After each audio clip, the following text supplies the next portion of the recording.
Elevate your new week, fuel your success.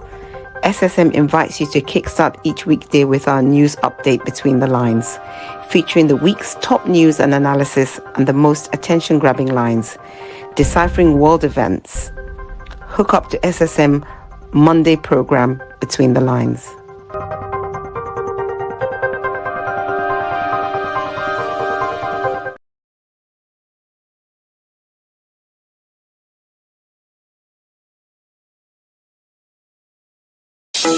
In a world where news flies around every minute, you need the ability to relate and connect with what matters and stay up to date. Schengen Story Media News Echoes program is Africans in Diaspora and at Home's leading English news network, one of the most trusted, respected sources for news updates on current affairs as they affect global Africa.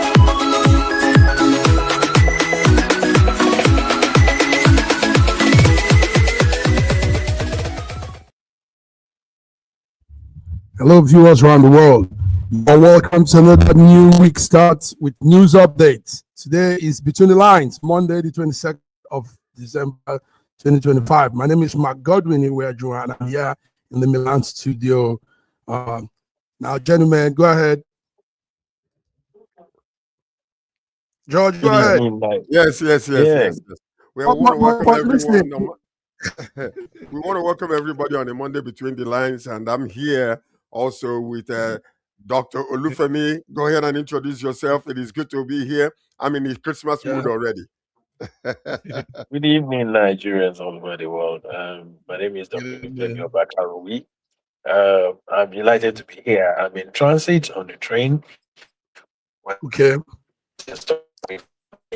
Being there for the Nigerians all over the world. It's okay. You're welcome. I said that again. Anyway, guys, this is the procedure. This is how the routine will be. I'll bring myself up and introduce myself. Then you do the rest. So our viewers observed that and they said, we've been on for years now. I can't be saying George and all of that every time. So you're welcome, guys. You're welcome. Dr. Olufemi. Exciting times. I said we need you, so maybe we might just do that part of the news before your network falls out, since we're not starting of how the train network might be. Let's hear this. Let's understand what this whole thing. Last week we know everybody, ADC party, opposition parties, and every other person was trying to talk about this tax law. The alleged discrepancies on and all of that. Tell us, what is Taiwo Oyedele saying exactly? Explain to us, Dr. Femi. Thank you very much. Taiwo Oyedele has cleared the air on this, and he said there's no discrepancies on this tax bill. And the key and most important thing he said was this: if anybody is going to that's alleging discrepancies on the bill that we're talking about, let them bring the original. Let them bring the original, and then let us just oppose it with the bill that's been passed. This idea of trying to run everything down, when new things always come up in Nigeria, what we do is that you see people running it down. The thing is this law is going to catch a lot of people who dodge taxes in Nigeria, who do businesses in Nigeria without paying a dime. But they're the first to shout Nigeria is not working. So the thing is this: I am not saying that everything is perfect. And that's that was said. Anybody he said there's nothing in it. It is just a way it's just gaslighting the bill. Now, he said anybody that has anything that said was not in the bill before, that's been sneak into the bill, they should bring the evidence out, bring the original that was signed out, and they bring the one that was passed out. Let us look at it. Nobody has done that, except they be saying it was shortly be arriving at. So that is the position on the assistant by him. Okay. So what we're seeing is that a major political party, or two political parties, ADC and PRP, are sounding the alarm.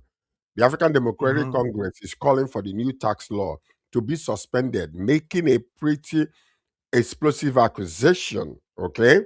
Now, the official version contains forged provisions never passed by the National Assembly. So, what they are basically alleging is that this particular tax law went through the House, passed, but there is a subsequent version that is circulating. And they are saying that that particular version did not go through the House. That after the House passed their own, so some other provisions were put in place for this new one. So this is what they are alleging. So now the question is, why is ADC and PRP, pushing back? They are citing what appears to be a serious procedural discrepancies. The House of Reps has also flagged the differences between what lawmakers approved and what was published into law, suggesting a possible irregularities in how the legislation was finalized. Okay, hold on, because I want to come to this now. Then when they want it to be stopped before it starts, the new law in January, law set to take effect in January 2026, the ADC is publicly urging President Tinubu to pause, framing this as more than a policy dispute, but a question of legal integrity and lawmaking transparency. Now, the question is this. I am quite sure that this young man that came out was talking about, oh, if you see any discrepancy, come and tell us. You remember a few weeks ago when Burkina Faso took over our plane. Do you remember? Do you remember that original story came out? The government came and said, oh, no, that is happening. It's a friendly company, whatever. Listen to me. I'm listening to the news and I'm hearing them. And I'm hearing the government saying, oh, it's a friendly thing, that nothing was discrepancy. There was no controversy, whatever. Later on, did not one of the government officials go and apologize to Burkina Faso? What we are saying is this. If such a thing is happening and there is no smoke without fire. So, when the opposition is trying to come through this and want to bring it, what the government needs to do is to sit down, go back and find out the one that was passed by the House, and this one they say that is circulating all over the place, and let us know where it's coming from. Where is this one coming from? How did it get into the hands of the people? Who brought it out? Was it the original one? Is the original one still with the House going to the Senate for approval? But these are the things we need to do as opposition parties are crying out. So we can't just say, oh, they're blowing smoke without fire. No, you can't say that. Because somebody has already gone through this and seen there are certain things that might not be lining up with what originally was signed by the House. Even the House itself is citing some of it. So why are we just blowing up? Why are we just blowing up? Okay. Yeah. Can I make a comment? Can I make a comment? We have a listening government. And so I'm going to say three things about this, because I am not going to waste my time to throw banters around with things that has not been substantiated. Now, first, you don't say the National House of Representatives did. Some few people in the National Assembly, in the House of Reps, raised this, not the House of Representatives as a body. Some people, so don't just say House of Representatives did it. Some people. So that's the first side of it. Second one is this. What exactly are we talking about here? That's been put into that. So that has to be put on the table. We are educated people. We are academics here. So don't let us just do as if we are in the motor garage. People say it and then we all start jumping up. The third part of it is this. The government is a listening government. Tinubu government is a listening government. If there's anything to it, he is the kind of person that does not go about, they said this, and it doesn't just throw it away. If there is, he will go into it. I told you before, as a kind of person that is pragmatic when it comes to issues like this, he will deal with it. On the issue of opposition said this, opposition said that, anybody can say anything. And I want to tell you this specifically, as Nigerians, that bill is going to catch a lot of Nigerians who live excessive life without paying dime in Nigeria. It's going to catch them into it. And that is why, do you think they're going to sit back? Nigerians will fight back, and they are the ones that are going, they are the ones fighting back. So don't let us just think that it is just, it's just because there's something into it. They will fight back, because you cannot, how can somebody be driving a 400 million naira car on the road of Nigeria and doesn't pay tax? Yeah. How can somebody be driving 200 million car on there and doesn't pay tax and pay 22,000 naira tax? Like somebody sending gala on the side of the road. So these are the people that's going to catch me, and they are not going to sit back and just allow this to catch up with them. So they are fighting back, and that is corruption fighting back. If there's anything, this government is a listening government. They will listen, but as far as I'm concerned, the head of the tax said there's nothing to it. I still stand by it. If anything, let them bring it out. So there's no need for us to argue about this. Thank you. Okay, let me agree with you on one thing. The government is a listening government, but there is a lack of coordination between the head and all the branches, and that is the reason why you see a lot of cabinet members who come and make statements blatantly without even regarding what is it that we discussed in the house when we are having a cabinet meeting over this situation. How are we going to go out there and talk? Because I'm a very detailed individual. I pay attention when these incidents come out. I listen to who is saying, not just any Tom, Dick, and Harry that will come and talk. No, I listen to an individual. How important is that person? What is their position in the government? So what I'm saying is, when first of all, the Burkina Faso situation came out, I listened and I saw what was said. Yeah. But all right, George. All right. Yes, we get to we got you, George. And this is why, Dr. Olufemi, you agree with me. The Ministry of Communication, the aids to media, and all of those press arrangements in Nigeria is fragmented. They are not efficient. They don't know their job. Because how can something else be circulating outside and it's not an official memo? It's not an official press release. Because what the man is saying is that the harmonized bill, the one that the House have, is quite different from what the media houses have. I mean, that's crazy. And they can do this, they can tidy things up and carry people along well. But we seem to just like to do things in a shabby way. And it's not helping us. It's not helping. I mean, you're talking here now, Dr. Femi, because probably you understand. But you should also let them understand that things are not being harmonized. Things are not. We do very rickety things. What do you mean by that? You won't blame anybody that is bringing the wrong information. Excuse me. By the way, Dr. Olufemi, you were saying, you mentioned something about the House. I say PRP and ADC, if you remember. I didn't say the whole House. No, all of the party. Yeah. Not no, only the people that are actually pushing back and questioning this. I mentioned them, PRP and ADC. And Labour and P2B. P2B, in fact, is he mentioned something about that. He mentioned same thing. It's not a laughing issue. It's really a very serious issue that needs to be dealt with. Now, where you were coming from before, no, hold on. Where Dr. Femi was coming from before, I agree with you 100%. There's going to be a pushback. That's always the case because the people that pay taxes are the middle class and the lower class. The upper class find a loophole, to get away from it. And maybe this is about to catch them, and possibly they're going to push back, which I agree with you 100%. Okay. Trump did it.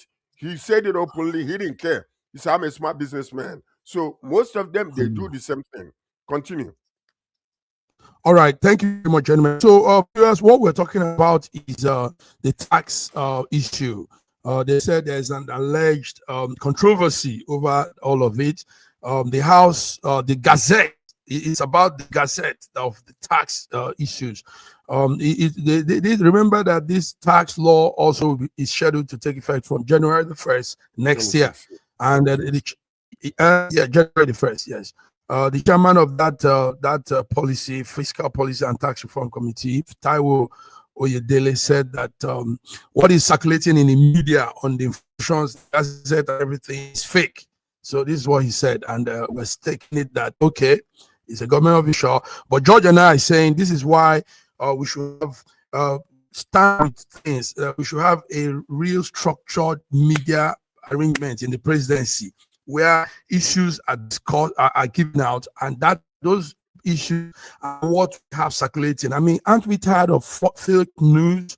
Aren't we tired of spreading malicious news and things that don't bring any good result to us? So Nigerian government, do more with the media team, do more with your communication arrangement with the citizens, so that people are not misled, so that we avoid having all this kind of discussion where we go back and forth with ourselves over issues that don't really matter. So thank you, gentlemen. Let's move now to other stories. George, I hope you're there. Doctor, I hope you're also there. We woke up to hear about the 130 young girls that were kidnapped that has been released. We've said it here in this network that now the kidnap thing is like a ping pong ball, you know. It has now become a game of a sort where people go kidnap the young girls, and we don't know what happens to these young girls when they take them in. But they will say they didn't touch them, they didn't do anything. But it's really appalling. George, 133 girls brought back now. Thank God. Catholic schools. Go ahead, so George. what we see is, I mean, it's captioned great news. 130 more kidnapped Catholic school children have been freed. This comes about 100 were released earlier this month from a mass abduction at the schools, in November. The total number taken was unclear. Some escaped, about 50 escaped right away and were freed batches. Now, authorities say that none are left in captivity. This is part of a worrying trend. Nigeria has been hit by a wave of mass kidnapping for ransom, bringing back painful memories of the Chibok girls' abduction. Now, the question that we have, okay, thank God that they are home safely. But here is what we are wondering. How are these children being released? The government has said have not told us who exactly kidnapped these girls. Okay? And what led to their freedom? Why is there so much silence on the scenes, behind the scenes negotiation? Are ransom being paid? Okay. Are ransom being paid?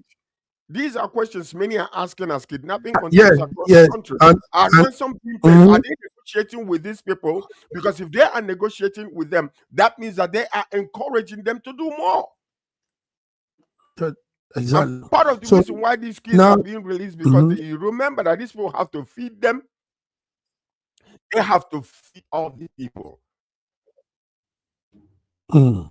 Okay, so George. How did George release these children? It's a crazy thing. If you figure that out, you if I can't figure it out, because how come we are releasing, doing all of this, and then tomorrow again they will kidnap another set, will release? I think also, but let me tell us, is that now in our budget a part where they put money aside for ransom and paying kidnappers? Because I don't know where they're bringing this money from, or how the things, but we don't understand how they release and all of that. This is part of why the government is not carrying us along. No information. We just wake up, kidnap girls, next day, they release them. Federal government has facilitated their release. I mean, what is this? This is Banana Republic, like some white people call it. Dr. Femi, yes, go ahead. Now, I am beginning to get worried about the opposition and the kind of rhetorics you're coming up with. Yeah, we have a problem at hand, and that problem is insecurity. Managing insecurity in Nigeria and all over the world is relative to that environment. Even in Israel and Palestine, there were prisoners were released. People that were kidnapped were released. People that were in prison were released. and there may be exchange of prisoners. There may be a lot of things that goes on there. That does not mean government will have to put the security of Nigeria on the social media, on television, and start discussing issue of security. We're talking about security. We're not talking about movies here. We're not talking about movies. No, the guy, you said that. Hold on. Can I finish speaking? No, let me help you now. The same Israel you just mentioned show us the hostage release. We see everything. We know about the hostage release. They showed you the hostage release, but did they show you the procedure and the arrangement? They did not. They did not. They showed you the hostage release.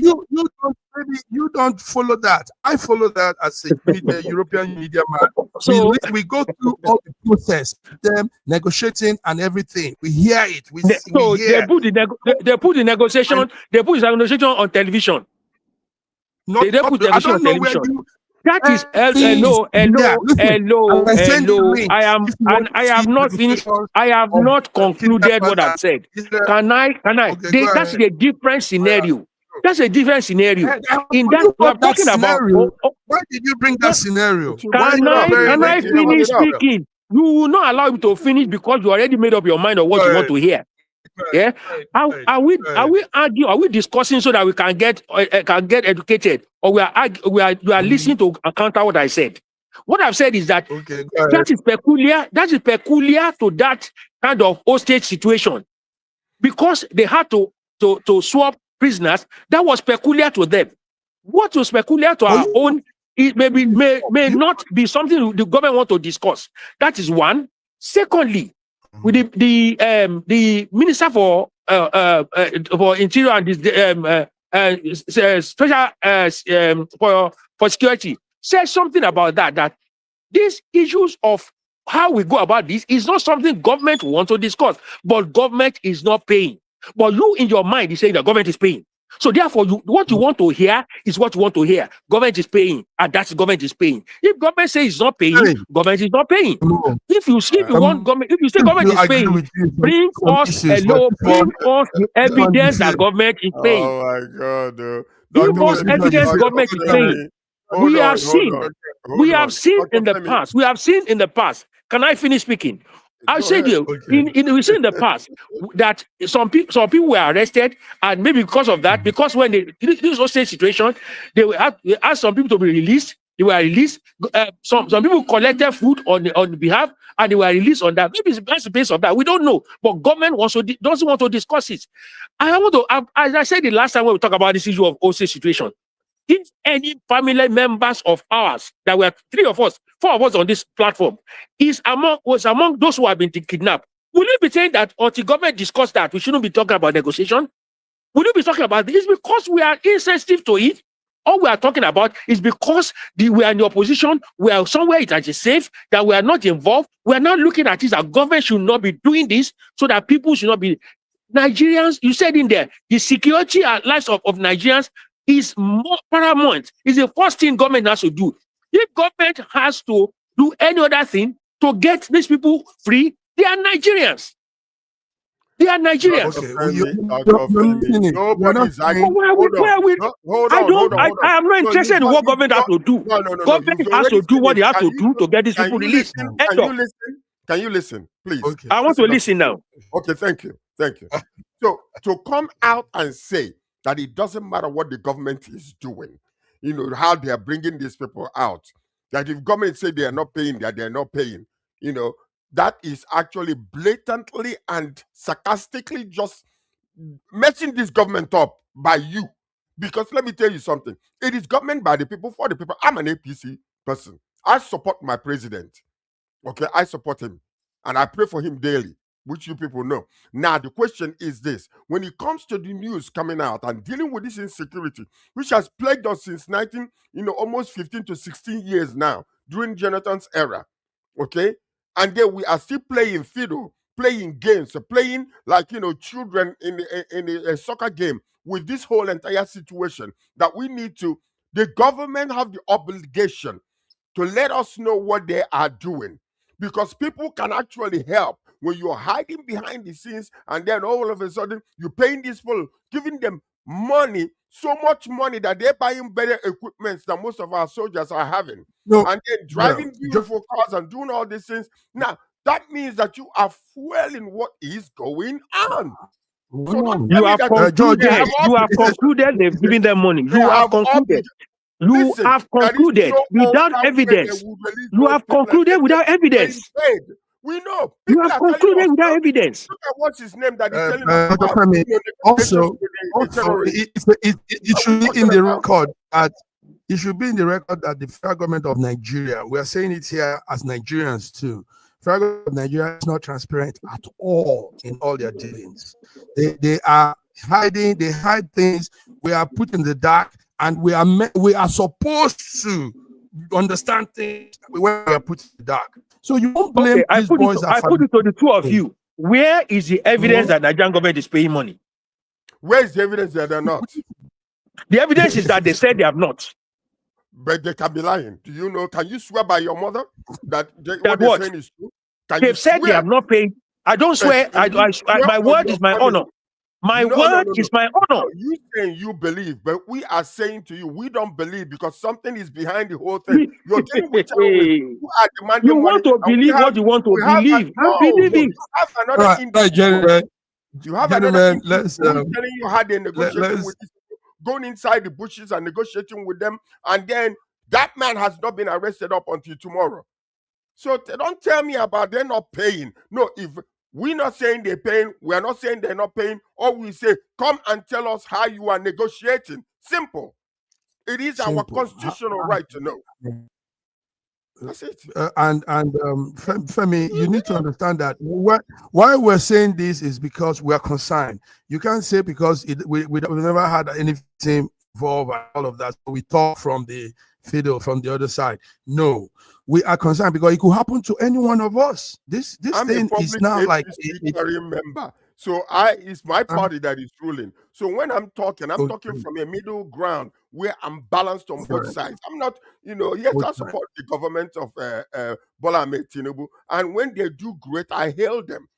And when there is time to report, it's not about hailing. It's not about hailing or castigating. It is the fact. Fact is that evil of kidnapping, terrorism is going on in our country, and we don't even have a clue of what is happening. We don't understand how the girls will be kidnapped today. Tomorrow they release, the government will say we'll release them with nothing, and it continues. It's not like it's ending. We'll still have cases. More are being kidnapped. More are being kidnapped. So why is the citizen? Why are we in the dark on all of those things? And that's why these people are still capitalizing on our ignorance and doing what they're doing, because they know that we don't understand the back end of all of this. That's why they will come again tomorrow and kidnap more girls. Anyway, gentlemen, let's go. Can I tell you that? Can I tell that day before yesterday? A different world altogether. They have created their world. They have created their world. And living that. Can I tell you that day before yesterday? Just day before yesterday. Day before yesterday. 17 bandits were killed in Borno State. 17 were killed. You don't know how they killed? What happened? Yes. Maybe these are the ones that were tracked and killed. People who are behind the kidnapping. They were killed. You don't know. Nothing compared to that organization. 17 is nothing compared to that organization. 17 is compared to no. see where you stand. No, it's nothing. We thought Trump would have just come and cleared up the whole place. All right, gentlemen, it's passion we bring in here, and it's nice. Let's go have a glass of water. Dr. Femi is on the streets of London, walking around, enjoying himself. Oh yeah, go one corner, take some popcorn or something, ice cream or something, and let's come back. We'll be back.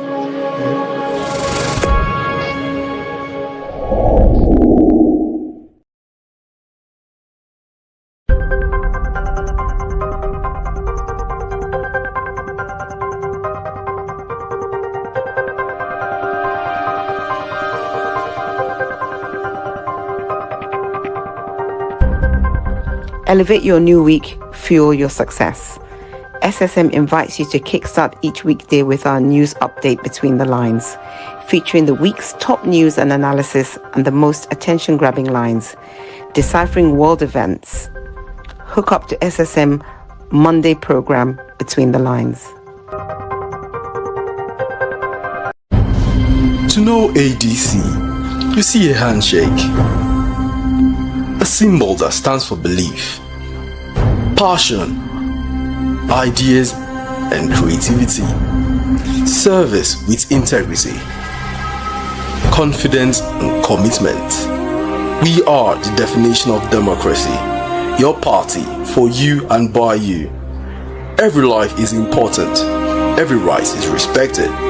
We promote friendship, cooperation and collaboration. We believe that when we work together, we make great things happen. With love and respect, we shake hands. Yes, we shake hands.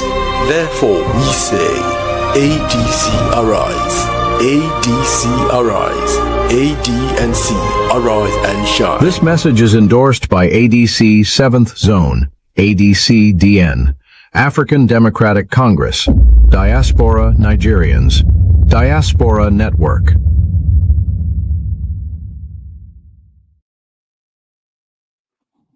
All right, gentlemen, viewers, we're back. Second segment of this beautiful program. You know, we come with all manner of force, and we give our update. Christmas passion. Yes. I like this. I like this. Your paid advert. I like your paid advert. Yes. Yes. I want to say that, Dr. Femi, you can talk with your UK guys, the APC guys in UK. The floor is open. The network is open for come and advertise. Bring in adverts. APC adverts. Adverts have it's a network. So we don't do adverts. We do one. Each one tell one. We don't do adverts. We don't do paid adverts. We do one. Each one tell one. Okay. I give you 3,000 naira. So go give your friend 1,000. Is that the way? I don't know. Is that the way it's done? Okay, so that's the way. I give you 3,000. I give them all the bring members. Okay, I get that. All right, gentlemen. Let's move on to other stories. Viewers, we're back. We're back on SSM Between the Lines this Monday, the 22nd of the month. Let's talk about something very serious again, gentlemen. World Bank approves a $500 million finance package to boost small business in Nigeria, they said. But what we are saying is, yes, we need to boost small businesses. The SME needs real support, and that's the core of any economy, you know. The core of the economy is those little things, those small businesses going on. But most times government don't know. Femi, it is a good one that we're borrowing to do this, Dr. Femi. The World Bank says they target this SME nationwide in Nigeria, so that they can assess credits, and they are doing it through different means. There is a FinClude project they called. That project will help take the money around corners in Nigeria. Tell us, is this a good one? Is it really something what the effort? It's a good one, but I'm a little bit skeptical about it because of our culture, our tradition, and our way of life. And the saying is this: most of us as a people of culture in Nigeria are the kind of people that don't believe in long-term investment, except with somebody else's money. So we see government or bank money or people else's money, somebody else's money as easy money. So let's spread it, let's spend it. Unlike when you have money that comes from sources that are more challenging. And that is why it's been difficult to access loans and credits in Nigeria. To the extent that, let me give you a picture of where I am a bit skeptical. You know that this payday loans in Nigeria, this Shylock. I don't know how to describe them. I don't know what you're talking about. These people that give short-term loans. Baba something. Baba. No. They are online. They do online. They'll do online short-term loans on Nigeria. Okay. Nigerians will take Baba the loans. There's one called Baba Jebu. Yes, they call them, but they are online now. They do a lot of it online now. It's common online. You can borrow money online with your NI and all this stuff. People will borrow money to go to party. People will borrow money to go and do face makeup to go to party. People will borrow money to go and do hookup. That is what people will borrow money for in Nigeria. This is how trivial we see taking credit for. So when you now talk about World Bank loan, people will think that maybe it's World Bank. They are white people that owe that money. Let us take their money, we won't give it back. That's the mentality a lot of Nigerians have. But you start changing that mentality, this idea may fall off a ring. But when we talk about that, for example, people will take money from the banks in Nigeria, bank loan. They will be looking for how they will not pay the loan. Instead, they will look at how would they get rid of the person that arranged the loan for them. That's how we're thinking. That's a mentality that we see have. Borrowing money from other people. So when we talk about World Bank loan, so it's a World Bank. Oh, that means some people have money somewhere they can give to us. How many people are ready to do the long term into that investment? So when we have that, when we talk about small and medium enterprise, we're talking about people who are supposed to do small businesses, get the loan, pay back. For how many Nigerians will take the loan and want to pay back? Let's just look at it. So many people have you loan, even in the church. Even the church, you will borrow more people in the money in the church. They know you. They will, instead of them paying it back, they will start fighting you. They will fight you and turn you to a bad person. That finance company, OPay in Nigeria. OPay and all the kind. Look at how until you know why a lot of people paid OPay money back, because they start blackmailing them. They start calling their family. They start showing. That's why the people start paying back. Or else people will not pay back. People will start changing their phone number and changing their house address because they've taken loan from these people. So you'll find that mentality, lack of integrity, lack of the commitment to do things right. Yeah. They will know they don't want to do it. So you'll find that situation, and that's challenging. So that's why I find that it will be a challenge for us, for the SME to get this loan, access this loan, and then it will be rollover for other people to enjoy it. That's my only challenge. But it's a good project. Let me just run through this. Okay. I think what we're seeing here is what Dr. Femi is saying is 100% correct. And that is an uneducated way of dealing with businesses and loans and banks or institutions. Okay. But where we're going is different. Now, these Nigerian small businesses may be getting the much needed lifeline. But you know what? If we plan it well, watch this. Out of these $500 million that are being given, the most important aspect of it is the administrative aspect of it.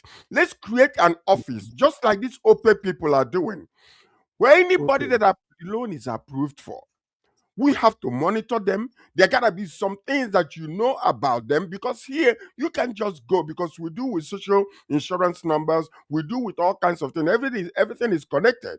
So Nigeria needs to start doing so. We have the NIN now. You come and take the loan. We'll give you the conditions of the loan. We have to come and help you to show you how to be able to spend this money in order for you to grow. Sure. So if we go blindly and like what we used to do in Nigeria, and then also the fintech will start giving out money like that, they will come and grab. Even people that don't need it will come and grab it. They'll send their brothers to go grab the money. And after tomorrow, let's chop, let's eat and drink today. Tomorrow we quench. So that's the thing. If we want this thing to work, that means there's a lot of background behind the scenes work needs to be done. Create a special office. Part of this money to be guaranteed to come back to us is we're going to train our own staff. When the money is given, we can give one individual, maybe 20 people to monitor. or even 10 to monitor.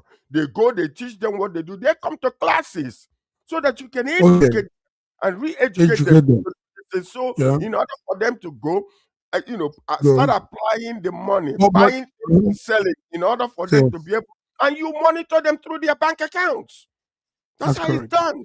But what the bank did was to also do some observation in Nigeria with the SME and all of that. So they said no fewer than 1 in 20 SMEs have access to bank loan, and most times loans are often short term and very costly. They also said sometimes too they want those SME to bring a collateral as requirement to have access to loan. So all of this added to why they feel like coming into that space of loaning. So maybe Dr. Femi, what you observe is real critical. That's real strong. Taking loan, because that's how we think. You see, we're not serious people sometimes. Somebody will come and borrow money. Taking loan, go and do bury one of their family members. Taking loan. No, he said in his words, he said taking loan to do hookup and party, and this is how this shows how their mentality is. But I think the World Bank will work with experts in this time, because what since I wanted to say also, have massive mark. What I wanted to say, the group of people that are doing this is a small piece of the whole entire pie. Honestly, our mentality of not being so well versed educationally, the way businesses are supposed to be done, how to deal with banks, it will require our own people, because this is the way we've been thinking. So when you re-educate them and teach them these things and show them the advantages of growth, that you can take this money and become a Aliko Dangote tomorrow, if you follow the footsteps we are showing you, then you will begin to see interested people will go and get this loan. And then they can monitor them, and then you see them growing from small business to medium-sized businesses, and some of them will explode. So I think that we ought not to just do it simply because of this a group of, a lot of empty boxes. They make a lot of noise. Nigeria is known as internationally that we are fraudsters, but it's only less than 0.5% of the number of people that are making us look bad. Look at Dr. Femi. Look at him, a professor in the university. Okay, thank you. Thank you, George. So what we're talking about is the loan. United Nations, the World Bank says they approved $500 million to finance and boost Nigerian small businesses. Also, we're looking at how they will help women-led enterprises, gentlemen, women also. Women-led enterprises, most because they face all these challenges too. So much not having access to bank, not having credit arrangement, the loans are too high, collateral are needed. So most times women back out, and we need to carry a female gender in Nigeria. We need to get them also involved. Listen, they seem to be better when they're women are very diligent. They are very, very diligent in our country. Okay, but what we need to also do, we can educate them, whether they understand English or not. You can find people that can teach them to make quality decisions that can actually help them, because many of these places, many of these young people or women that are trading, they don't even understand the dynamics of growth. Maybe they're just comfortable because I'm getting enough money to feed my family, everything is okay. But when you begin to teach them and show them how they can expand their businesses, and even expanding by training others and getting branches, you will be amazed how they can grab that and then go with it. Now, our officials are saying that initiative could also unlock nearly 1.9 billion in private capital, extending loan tenures to about 3 years, and help businesses invest, grow, and create jobs. That's what we are looking for. So these things are very, very helpful. You know what? At the beginning of the government of Tinubu, I was a little skeptical, but honestly speaking, I'm beginning to see the wisdom behind this man's, traveling abroad, doing a lot of things, and you're beginning to see returns now happening. the interest of other countries in our country to do business with is increased. And then also, Hope so. No, I hope so. No. Okay. Listen to me. All There right. is a All right. positive. I hope now George is APC. George, pay for this. You pay the network, becoming an APC. Mark will not want to hear that. Mark will not want to hear that. No, Mark doesn't want to hear that. APC spokesman. No, in the news, I'm not APC. In the news, I'm not APC. No. I want to hear. I want to hear. In the news, I'm Mark a neutral will not man. want to hear. Mark will not want to hear that, Sir George. Mark will not want to hear that. Improvement in economic policies, he doesn't want to hear that. Yeah, that is Mark. That is Mark of ADC. No, what we need to do is in the platform, in the news platform, I'm not APC, I'm not the PDP, but I am me. And I report as me. Correct. That's why I can go left, I can go right. Let's do some update from the Benin coup. They said the authorities said they have they've detained the ex-defense minister Zuani over that alleged plot. I don't know if you guys have any update on that. According to what AFP is our source, AFP said that the Zuani man was accused of plotting against the state and inciting rebellion, and he has been arrested.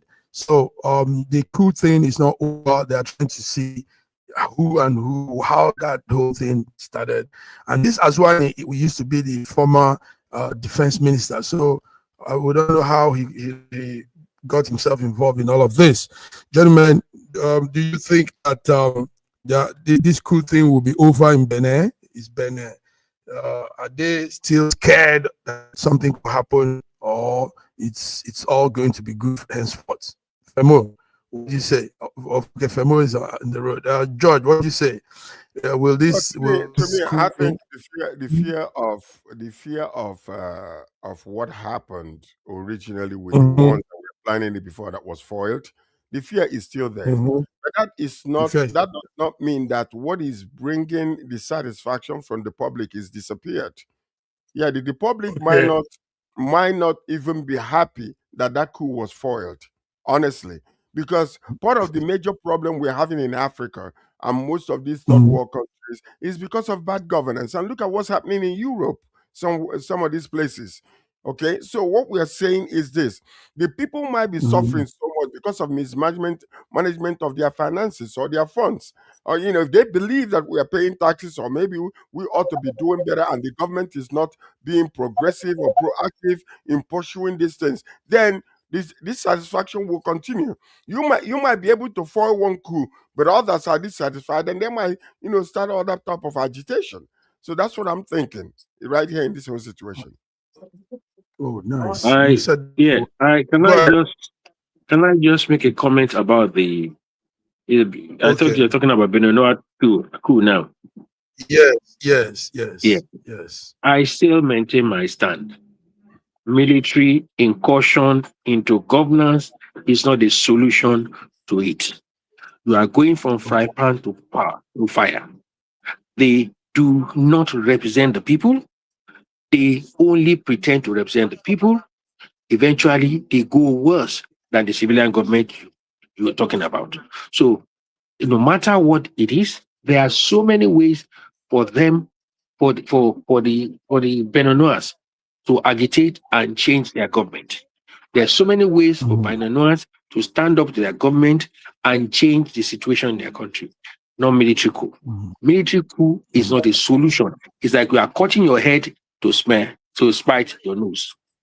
That is what military coup is. Because I've experienced military coup. In my life, I will never want my enemy to go through a military coup. The military government. Military government is an aberration. What they do is this: they will cow everybody.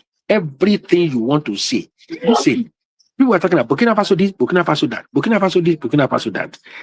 Do you know that people that have opposition voices against Burkina government, do you think they will allowed to go scot-free? They'll be dealt with.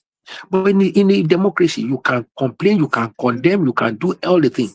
But in a military coup, you have no voice. That's one thing people fail to understand. When you have no voice, you are look at dead. He's playing well in Burkina Faso somehow. He's playing well also in.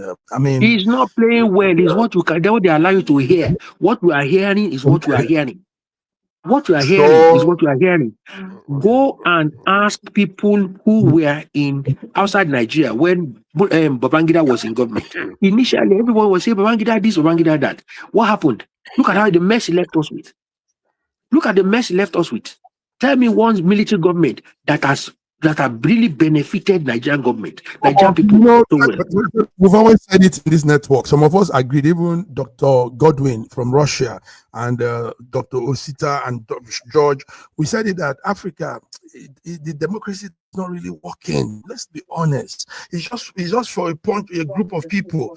It's not generalized. The masses are still living in squalor and poverty for years of democracy. You want to say something? George, go ahead. Well, you know what. There is. I don't think that military coup is really.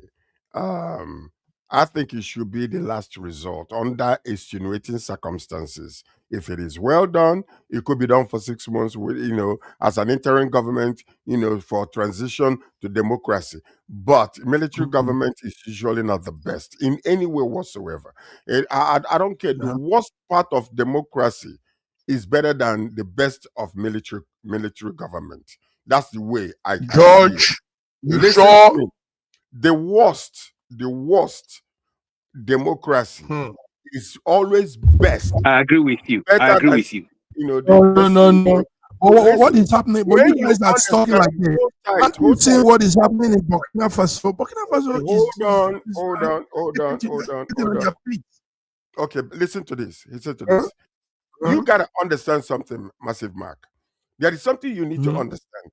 Okay, for instance, Burkina Faso is a place, is vibrant. A friend of mine is doing business there. He travels there all the time. He tells me how beautiful and wonderful the place is and how comfortable the people are. Listen to this, okay? But yet, I would rather have a democratic government in that place. But the problem we have, checks and balances. Look at Cameroon, for instance. Paul Biya is still there. This is democracy. I don't know what kind of democracy that is, but Paul Biya is still there because that is a military government. Military government camouflage as he was a military man that became a civilian. He was a military man that became a civilian. So that's what they eventually become. That is what they eventually become. He wins, he manipulates the election, wins, and comes again. He is no more considered a military man. That is what military boys do. That was what military boys always do. No, you guys. Let's leave this talk again for another time. In Africa, democracy is not working for Africa. I don't want to be politically correct. I don't care what you think. I'm not intelligent enough. My take on this democracy thing is, so far, democracy has not helped Africa. Africa as a whole, maybe working well in some south part of Africa, South Africa, some places, but I mean, the west of Africa is in terrible shape. There is no perfect democracy anywhere. American democracy have a challenge of its own. UK democracy has a challenge. So everybody, let me tell you something that you don't understand about democracy. Let me say something. Let me just drop this. Because democracy allows everybody's voice. That's why it looks like democracy doesn't work. Because it allows everybody to have their opinion. So it looks like it's not working. What opinion? When we don't even know what the gazette for tax is. When there's some boys was there any opportunity for you to even have an opinion of the taxes under military government? They would just say tomorrow, they just read the decree to you. How dare you complain about it? Maybe you are complaining about it now. It's almost like that. We don't complain. If you complain about this like this, your television station, they will come and shoot people at your television station tonight. If it's a military government, they will come and shoot guns at your television station tonight.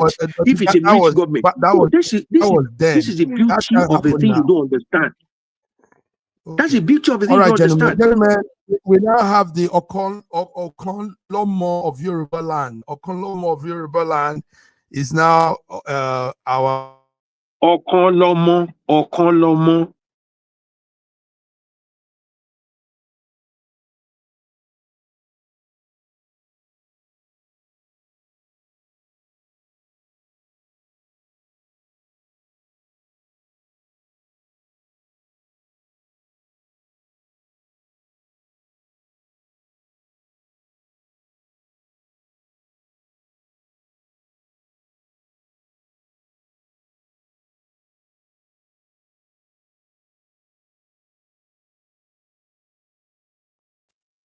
Dr. Femi, oh dear, I didn't even know we were. Yes, you guys can unmute, guys, unmute. It's called Ọ̀kanlọ́mọ. Okomo. Yes, Yes. one is the child. It means it means what, the beloved child, the one Unique, that they are unique. No, unique child. Okay, unique child. It means unique child. Yeah. And he says Anyway, it's cultural values, service to Yoruba people. It is just an honorary thing. It has no traditional position or anything. It's an honor. It's just an honor. And mind you, the new king is a young man like him. Yeah. The governor of Lagos State too. So when you're talking, talk with respect. Yes. It's a Yoruba title for the whole Yoruba land. It is not Yoruba title. It's an honorary title. It's an honorary title. He has it's just an honorary title. Okonomo of Yoruba is not an honorary title. So the ceremony attracted top political leaders, traditional of course now, international guests, blending culture, politics, and pageantry, and reaffirming the Alafin's palace. That is politics for you now. That's politics for you. Everybody, that's our own side of politics, fancy and all the stuff. That's our own side of politics. Don't trivialize this thing. I mean, you can't have that kind of big event and say it's politics, it's honoraries.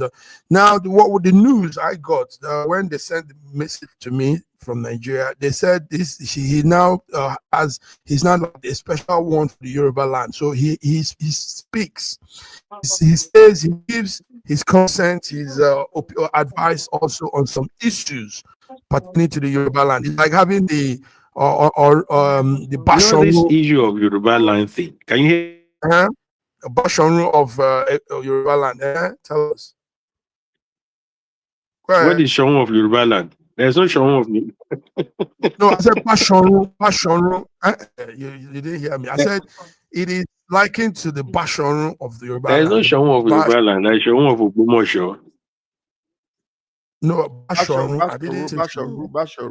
You don't even know. You're not even Yoruba enough, eh? You don't even know what you have in Yoruba land. Look at this man. He's there in London and he doesn't even know what they are doing in his hometown. It's a Bashorun of Yoruba land. Bashorun. I said Bashorun. Yes. It has like that. It's linked to this title. I mean, it's a recognized title in Yoruba. Anyway, it's honorary title. He said it's honorary title. But I don't want him to trivialize the thing because that was a big event yesterday, and if it's an honorary thing, it would have just been by the way. But they took it very serious. Anyway, it's an honorary title. It is just an honorary title. It has no traditional value in any state being power at all. No jurisdiction. Yes, it's an honorary title. So it has no, yes. So please don't add anything to it. The new Alaafin of Oyo is a young man like him. So he too is trying to draw poetical value to himself. So that's why he's doing that. So please don't add anything to it. It has no traditional value to it. Please. Okay. We receive. How we go do?